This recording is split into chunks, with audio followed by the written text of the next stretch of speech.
The sky-high peaks of southeastern Tibet. The bone-chilling wind carries more than just the cold. It whispers thousand-year-old stories.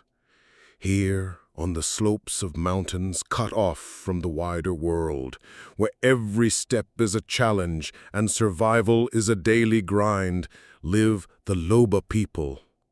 They are a scattered but unyielding folk.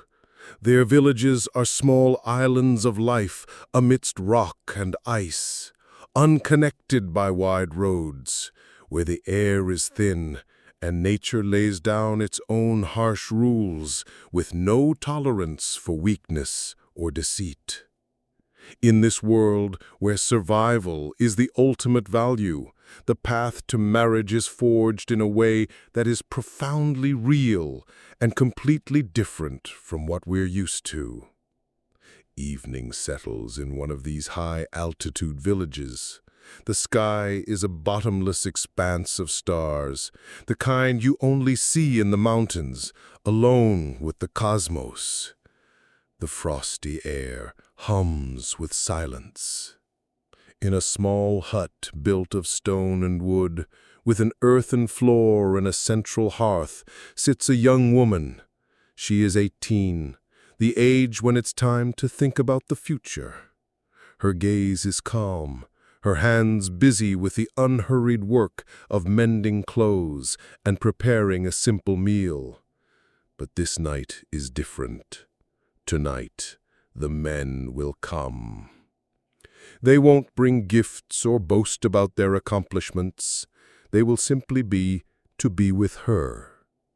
In this silence, free of extra words and formalities, the main event unfolds, the choice of a future husband. Here among the Lhoba, choosing a partner isn't a matter for family councils or long courtships.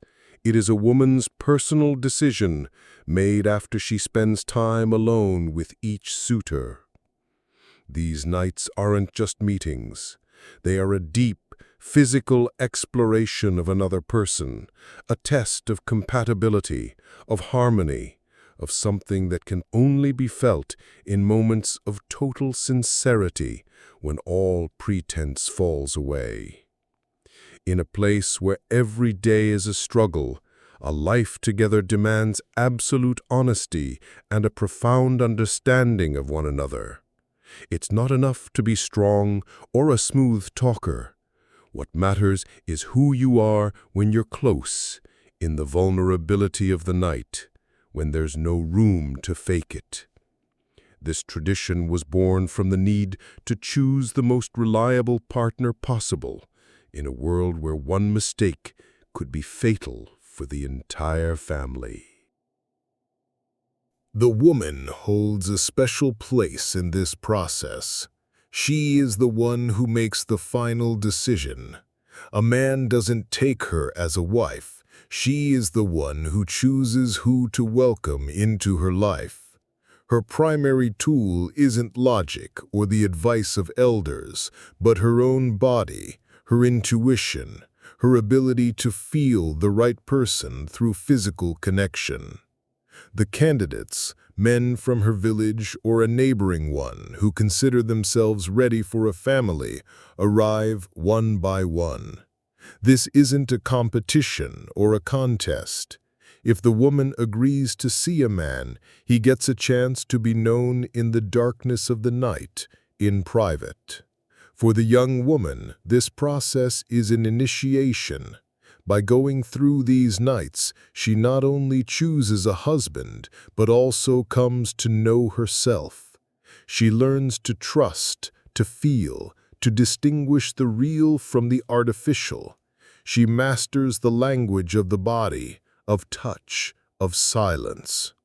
After several nights with different candidates, sometimes 2, 3, 4, or even 5, she isn't considered impure.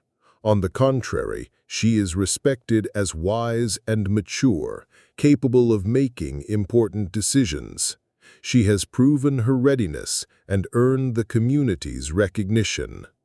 The men accept the rules of this selection with dignity, Rejection is not a source of shame or a tragedy, but simply a fact. This time, they were not the right choice.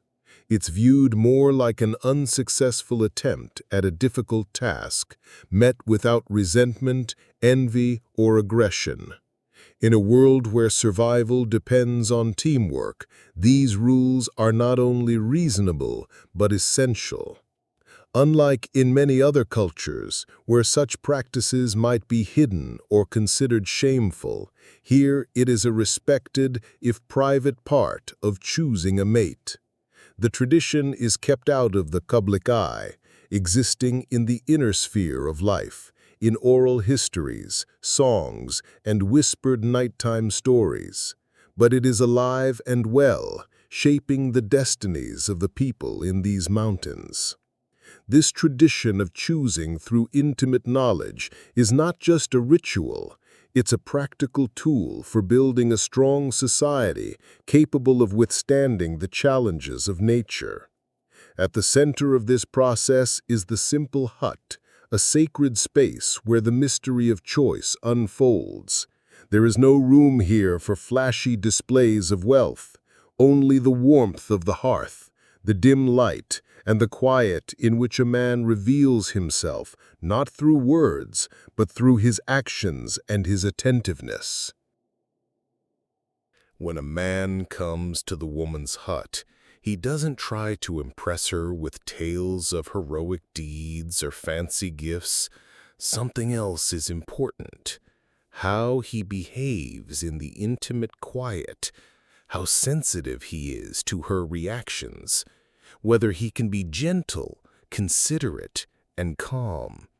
Any sign of roughness, selfishness, or disrespect means immediate dismissal. The woman can end the meeting at any moment, and her word is law.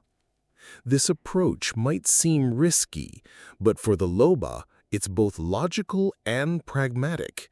In the harsh conditions of Tibet, it's vital to see not just a man's strength, but also his capacity for empathy, his stability, and his ability to be a true partner. The best way to test this is to see a person in their most vulnerable state, with all their masks stripped away. When the woman makes her choice, she announces it openly, usually among her family. The community accepts her decision without question.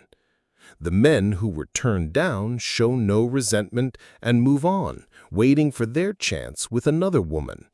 This attitude toward rejection is yet another testament to the maturity of this culture, where social harmony is more important than personal ambition. The woman who has gone through this journey gains immense respect. She isn't seen as spoiled. Instead, she is viewed as a mature individual capable of making important decisions. Her status in the community grows, and she is considered ready to start a family and raise children who can survive in this harsh environment. What's valued here isn't formal purity, but the wisdom of a well-made choice. Despite the tradition's fundamental importance, little is known about it in the outside world. When interacting with strangers, the Lhoba preferred to remain silent, guarding their customs in songs, legends, and folk tales. This knowledge is part of their inner life, a symbol of female strength, the value of physical knowing, and the wisdom embedded in this unusual custom. The contrast between the tradition's deep internal importance and its external secrecy is telling. The Lhoba protect their ways from misunderstanding and judgment. Their method of choosing a partner is based on a profound honesty and pragmatism dictated by their very existence, and it needs no outside approval. Today, despite pressure from the modern world, the tradition survives in remote villages, though it has become even more hidden. Some young people, faced with modern values, are turning away from the old customs. But in families where survival still depends on unity and mutual understanding, this ancient way of choosing a partner lives on. For the Lhoba people, this is not just a relic of the past, but a way to preserve harmony and resilience in a world where every day is a fight for life.